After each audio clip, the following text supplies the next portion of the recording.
నమస్తే, welcome to I dream. So ఈరోజు special డిబేట్కి గల కారణం ఏంటంటే, సో బయట జరుగుతున్న ఒక బర్నింగ్ టాపిక్. ఆ టాపిక్ ఏంటో కాదు, ఆర్జే కర్ హాస్పిటల్ మెడికల్ కాలేజ్లో జరిగిన ఇన్సిడెంట్, రేప్ అండ్ మర్డర్గా ఒక మెడికో తనకు జరిగిన అమానుషమైన ఘటన. సో ఇప్పుడు భారతదేశాన్నే కాదు, ప్రపంచాన్నే ఊపేస్తుంది. ఇలాంటి దుర్ఘటన జరగడం, సో ఇది మన భారతదేశంలో మొదటిది కానే కాదు, కానీ ఇలాంటిది తరచుగా జరుగుతూనే ఉన్నాయి. మరి ప్రొటెస్ట్ చేస్తూనే ఉన్నారు, అయినా కానీ ఎవరిలో ఎలాంటి మార్పు అనేది రావడం లేదు. కానీ ఈ టాపిక్ మీద ఈరోజు మనతో మాట్లాడడానికి సో డాక్టర్ భరద్వాజ్ గారు అండ్ వారితో పాటు కూడా ఉమెన్ యాక్టివిస్ట్ సంధ్య గారు కూడా ఇక్కడ ఉన్నారు. వారితో పాటు మరి ప్రముఖ లాయర్ పూజారి నాగేశ్వరరావు గారు కూడా ఉన్నారు. మరి వారిని అడిగి తెలుసుకుందాం, ఇలాంటి సంఘటనలు ఎందుకు జరుగుతున్నాయి, జరగడానికి గల కారణం ఏంటి, అండ్ మెయిన్గా ఈ ఇన్సిడెంట్ గురించి మెడికల్ టెర్మినాలజీలో సో ఆ అమ్మాయికి జరిగిన దారుణమైన స్థితి ఎందుకు ఇలా వచ్చింది, మరి ఇలా జరగడానికి గల కారణం ఏంటి అనేది కూడా డాక్టర్ భరద్వాజ్ గారితో మొదలు పెడదాం. సో అందరికీ నమస్తే. సో సార్ నమస్తే సార్. యా, డాక్టర్ భరద్వాజ్ గారు, ఫస్ట్ ఏంటంటే అక్కడ మెడికోకి జరిగిన ఇలాంటి ఇన్సిడెంట్ మాత్రం నిజంగా అసలు ఎవ్వరు తలుచుకున్నా కానీ ఖచ్చితంగా ఒక గుండెల్లో ఆ బాధ అనేది కూడా వస్తుంది, ఆ గొంతులో వణుకు అనేది కూడా వస్తుంది. ఆ అమ్మాయిని అంత దారుణంగా చేయాల్సిన అవసరం ఎందుకు వచ్చింది, అసలు ఆ అమ్మాయికి జరిగిన ఇన్సిడెంట్ గురించి ఫస్ట్ మీతో మొదలు పెడదాం. రైట్. సో బేసిక్గా ఏం జరిగింది అంటే, మళ్ళీ మనకు పోస్ట్ మార్టం రిపోర్ట్స్ ఇవన్నీ బయటికి రాలేదు, కానీ ఎక్స్పర్ట్స్ చూసిన తర్వాత కొన్ని పాయింట్స్ లిస్ట్ చేశారనమాట. ఏంటంటే కళ్ళు పొడిచారని, అదేవిధంగా హయాయిడ్ బోన్ అంటాం అనమాట. సో కార్టిలేజ్ ఉంటుంది మనకు థైరాయిడ్ గ్లాండ్ దగ్గర, సో దాన్ని క్రష్ చేశారని, ఆ తర్వాత పెల్విక్ గర్డిల్ బ్రేక్ చేశారని, సో చాలా చేతులు కాళ్ళు విరిగిపోవడము. సో ఇది చాలా సెక్షువల్ అసాల్ట్ అంటాం అనమాట, highest degree of sexual assault. So next question మీరు అడిగింది ఏంటంటే ఎందుకు చేస్తారు, సో ఎందుకు ఇలా చేస్తారంటే, మనం కంప్లీట్గా సైంటిఫిక్గా ఆలోచించినప్పుడు ఏంటంటే ఒక పర్సనాలిటీ ట్రైట్ ఉంటుంది అనమాట. దాన్ని ఏమంటారంటే డార్క్ ట్రయాడ్ అంటారు. సో ఈ డార్క్ ట్రయాడ్ అంటే ఏంటంటే it's a combination of 3 different personalities. ఒకటి మ్యాక్యువాలిజం అంటాం, నార్సిసిజం అంటాం, ఇంకోటి సైకోపతి అంటాం. సో మ్యాక్యువాలిజం అంటే ఏంటంటే ఈ పర్సనాలిటీ ట్రైట్లో పీపుల్ ఎలా ఉంటారంటే, మేమే గొప్పవాళ్ళు, నాకంటే గొప్పవాడు ఎవడూ లేడు, ఇది ఒక పర్సనాలిటీ ట్రైట్ అనమాట. నార్సిసిజం అంటే ఏంటంటే వీళ్ళు ఏం చేస్తారంటే వాళ్ళ ప్రయోజనాల కోసం పక్కన వాళ్ళని ఏ విధంగానూ యూజ్ చేసుకుంటారు, మ్యానిపులేట్ చేస్తారు. ఇంకోటి డేంజరస్ దీనికంటే ఏంటంటే సైకోపతి అంటాం. సైకోపతి అంటే ల్యాక్ ఆఫ్ ఎంపతి, అంటే ఎదుటి వాళ్ళ సఫరింగ్కి దే విల్ నాట్ రియాక్ట్ అనమాట. సో ఏదైతే మన హ్యూమన్ డిఎన్ఏలో ఉండాలో అది వాళ్ళకు ఉండదు.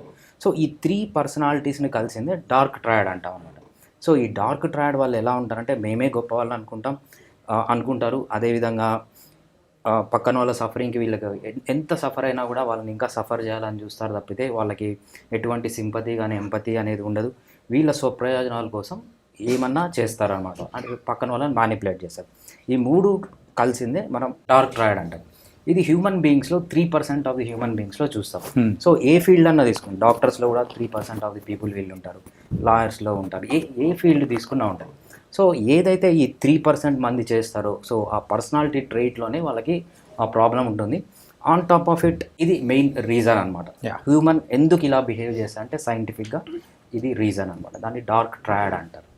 అండ్ సంధ్య గారు, మెయిన్గా అయితే ఈ టాపిక్ అనేది కూడా మనం తీసుకోవడానికి గల కారణం, సో ఇలాంటివి తరచూ జరుగుతూనే ఉన్నాయి, కానీ మన 78 ఏళ్ల స్వాతంత్ర భారతదేశంలో సో చిన్న పిల్లల దగ్గర నుంచి పెద్దవాళ్ళ వరకు ఎవరికి ఆ రక్షణ అనేది లేకుండా పోతుంది.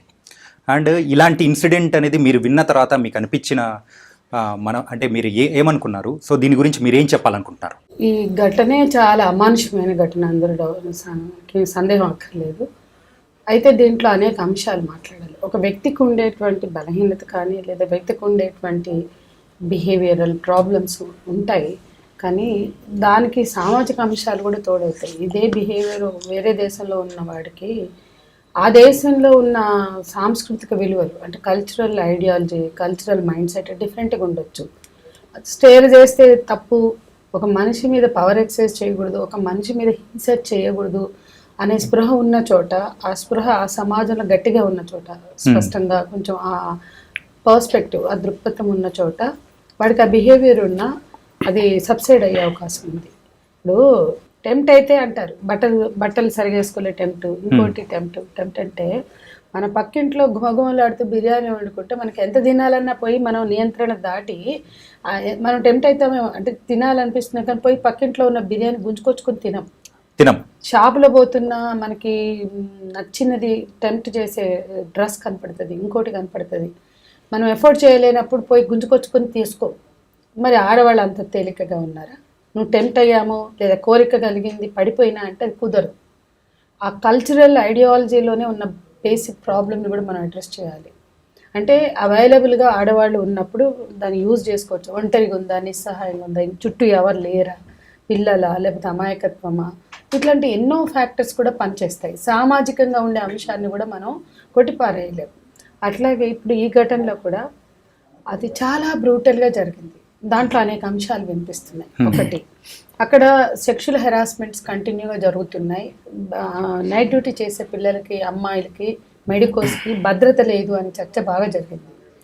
దాని మీద వాయిస్ చేసిన వాళ్ళలో ఈ అమ్మాయి ఇవాళ అభయగా మనం పిలుస్తున్నాం, మా మీడియా కానీ పోలీస్ కానీ పెట్టిన పేరు. ఆ అభయ వాయిస్ రేస్ చేసింది, గతంలో రిటర్న్ కంప్లైంట్స్ ఇచ్చింది, దాని మీద చాలా ఇష్యూస్ అమ్మాయి అక్కడ ప్రశ్నించింది. కాబట్టి ఒక కారణం మనకు కనిపిస్తుంది ఏంటంటే సెక్షువల్ అసాల్ట్కి సంబంధించిన ఇష్యూస్ కానీ, హెరాస్మెంట్ ఇష్యూస్ కానీ, ఇంకా కొన్ని అవకతవకలు, వాటి మీద ఆమె వాయిస్ రేస్ చేసింది కాబట్టి కక్షతో చేశారు అనే అభిప్రాయం ఒకటి ఏర్పడుతుంది. ఇప్పుడు ఎండ్ ఆఫ్ ద డే ఏం చేయాలనుకున్నారు? అమ్మాయి 2:30కి భోజనం చేసి వెళ్ళింది. అది సెమినార్ హాల్, ఒక చిన్న మ్యాట్రిక్స్ ఉంది, ఫ్యాను, ఏసీ అలాంటివి ఉన్నాయి. తనకి డ్యూటీ మళ్ళీ గ్యాప్ ఉంది కాబట్టి రెస్ట్ తీసుకోవాలని వెళ్ళింది. అప్పటికే 36 అవర్స్ కంటిన్యూస్ గా వర్క్ చేసింది. కాబట్టి ఈ అంశము అంటే ఒక అత్యుత్తమ గౌరవం కలిగిన ప్రొఫెషన్ ఇది. డాక్టర్లు అయితే భద్రత ఉంటుంది అనుకుంటాం హాస్పిటళ్లలో నైట్ డ్యూటీ చేసే డాక్టర్లకి. కానీ ఆ ప్రభుత్వ ఆసుపత్రిలో కనీసం ఆ పీజీ డాక్టర్లకి లేదా నైట్ డ్యూటీ చేసే డాక్టర్లకి రెస్ట్ రూమ్స్ కూడా లేకపోవడం. అది రెస్ట్ రూమ్ కాదు, అమ్మాయి పడుకుంది. పైపెచ్చి అక్కడ సీసీ కెమెరాలు లేవు. అంటే ఎవరో తెలిసిన వాళ్ళు, సీసీ కెమెరాలు కూడా లేవు అని తెలిసిన వాళ్ళు, అమ్మాయి అంతకుముందు కూడా పడుకుని ఉండొచ్చు 1-2 సార్లు. తెలిసిన వాళ్ళు, అవగాహన ఉన్న వాళ్ళే ఆ అసాల్ట్ చేశారు. ఇకపోతే 2:30కి వెళ్ళింది, 3:30 మధ్య జరిగిన 1 అవర్ లోపల జరిగితే 3:45 లోపల ముగిసింది ఆ హింసాకాండ. 4 o'clock వెళ్ళిన ఒక వ్యక్తిని తీసుకొచ్చి, సరే అతని హిస్టరీ బాగాలేదు, 3 పెళ్ళిళ్ళు 4 పెళ్ళిళ్ళు చేసుకున్నాడు, అందులో ఒక అమ్మాయి చనిపోయింది, ఇట్లాంటివి ఎన్నో ఉన్నాయి. సరే అతను ఒక 12,000 జీతం పొందే అతను అక్కడ అంత పవర్ ఎక్సర్సైజ్ చేయడం, ఎక్స్ట్రాడినరీగా అధికారాలని అనుభవించడం, ఇదంతా ఒక ఇష్యూ. అతనుకున్న బ్లూటూత్ ఇయర్ ఫోన్స్ అక్కడ దొరికినాయి. వెళ్ళేటప్పుడు అతను కనపడ్డాయి, తిరిగి అతను బ్యాక్ వెళ్ళేటప్పుడు లేవు. అతను బూట్ షూ మీద బ్లడ్ స్ట్రెయిన్స్ ఉన్నాయి. ఇవన్నీ చాలా మందికి తెలిసిన విషయాలే. కానీ మనం మాట్లాడుకోవాల్సింది ఏంటంటే ఆ 151 grams ఆఫ్ సెమన్ వజైనాలో దొరికిందన్నారు కదా, దాన్ని మనం అనలైజ్ చేస్తే అది గ్యాంగ్ రేప్ అనడానికి ఇది అక్కడే డాక్టర్లే చెప్పారు.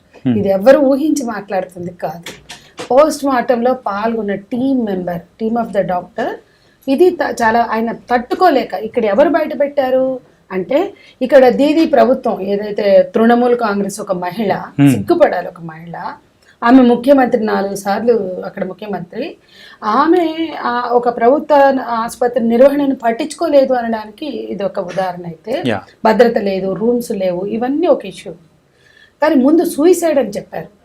బుర్రున్నోళ్ళు, బుద్ధున్నోళ్ళు ఎవరైనా సూయిసైడ్ అని చెప్తారా? ఆ తల్లిదండ్రులకి సూయిసైడ్ అని చెప్పి పిలిపించారు. ఇక్కడ కుట్ర ఉంది అంటున్నా. ఆ పాప బాడీ చూసిన, అమ్మాయి డాక్టర్, జూనియర్ డాక్టర్ బాడీ చూసిన ఎవ్వడికి పీపుల్ లైక్ మనలాంటి మామూలు వాళ్ళకు కూడా అది ఆత్మహత్య అనిపించింది. అంటే దీని గురించి కూడా మనం ఇంకా మాట్లాడుకుందాం. అంటే నేనేమంటున్నా అంటే ఎవరికైనా అది ఆత్మహత్యగా కనిపించదండి, కానీ ఆత్మహత్యగా ఎందుకు చెప్పారు అంటే ఏదో ఫ్యాక్ట్స్ ని డివైడ్ చేయాలనుకున్నారు, పక్కదో పట్టించాలనుకున్నారు మీడియానైనా అందరినీ. రెండవది తమ కొలీగ్ పైన జరిగిన దారుణ హింసను తట్టుకోలేక పోస్ట్ మార్టం డాక్టర్లు బయటకు వచ్చి ఇది ఆత్మహత్య కాదు, హత్య, గ్యాంగ్ రేప్ అని వాళ్ళు మాట్లాడారు. ముందు డాక్టర్స్ కమ్యూనిటీ మాట్లాడారు, ఒక ఫ్రెటర్నల్ కమ్యూనిటీ మాట్లాడాక బయటకు వచ్చింది ఇష్యూ. తల్లిదండ్రులు కూడా ఆత్మహత్య అనే అభిప్రాయంతో ఉన్నారు. కాబట్టి హాస్పిటల్ మేనేజ్మెంట్ ఎవరైతే ఉన్నారో వాళ్ళు హషప్ చేయాలనుకుంటున్నారు, వాస్తవాల్ని కప్పిపుచ్చాలని చూస్తున్నారు, ఏదో మసిపూసి మారేడుకాయ చేయడానికి. తప్పు జరిగింది, నేరం జరిగింది, అది క్రూరమైన నేరం. మహిళల భద్రతని ఎజెండా మీదకి తెచ్చుకొచ్చి భారతదేశ మొత్తం ప్రజలందరికీ కూడా ఇవాళ నిరసన వెల్లువెత్తుతున్నాయంటే మహిళల భద్రత వర్క్ ప్లేస్లో కావచ్చు, బయట కావచ్చు. ఈ రోజుకి బహిరంగ ప్రదేశాల్లో మహిళల భద్రత మన ఎజెండాలో లేదు.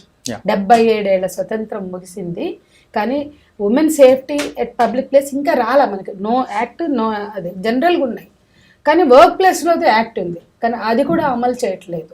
కాబట్టి చాలా అంశాలు మనం మాట్లాడదాం, కానీ ఇది క్రూరమైన నేరాన్ని కప్పిపుచ్చే ప్రయత్నం చేయడానికి బాధ్యత వహించాలి అక్కడ. ఇవాళ ఆమె కూడా ఊరేగింపులు తీస్తుంది ముఖ్యమంత్రిగా, ఆమె కూడా న్యాయాన్ని డిమాండ్ చేస్తుంది. రాష్ట్ర ముఖ్యమంత్రి ఆమె న్యాయాన్ని ఎన్ష్యూర్ చేయాలి, కానీ ఆమె న్యాయాన్ని డిమాండ్ చేయడం కాదు. ఇక రెండవది, మొత్తంగా కూడా ఇవాళ దేశంలో నిరసనలు వెల్లువెత్తిన సందర్భంలో అయినా దాని మీద నిష్పక్షపాత విచారణ జరిపించాలి.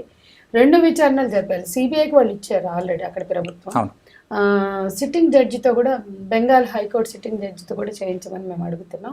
కొన్నిసార్లు 2 విచారణలు జరిగినప్పుడు వాస్తవాలు నిగుదేలినటువంటి అనుభవాలు గతంలో మనకు ఉన్నాయి. నిర్భయాలు కూడా చేశారంట.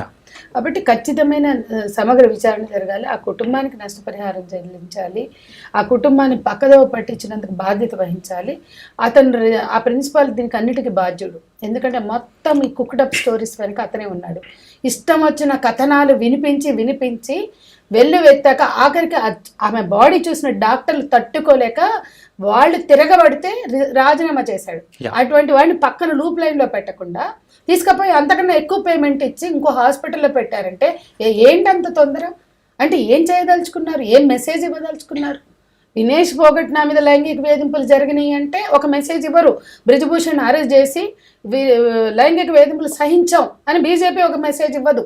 పోయిన సంవత్సరం 2 ఏళ్ళు వాళ్ళని రోడ్ల మీద తొక్కి, బూట్కాలతో తొక్కి లైంగిక వేధింపులు పట్ల సిగ్గుపడే పాలకులు లేనంత వరకు, ప్రజలకు అవగాహన కల్పించినంత వరకు లైంగిక నేరాలు చేసే హక్కు ఎవరికి లేదురా అని చెప్పడానికి పాలకులు సిద్ధం కావాలి. క్యాంపెయిన్ వాళ్ళ బాధ్యత. దాన్ని నేను చాలా స్పష్టంగా చట్టాలు ఎట్లున్నాయో కూడా మేము చెప్తాం, ఆయన చెప్తారు.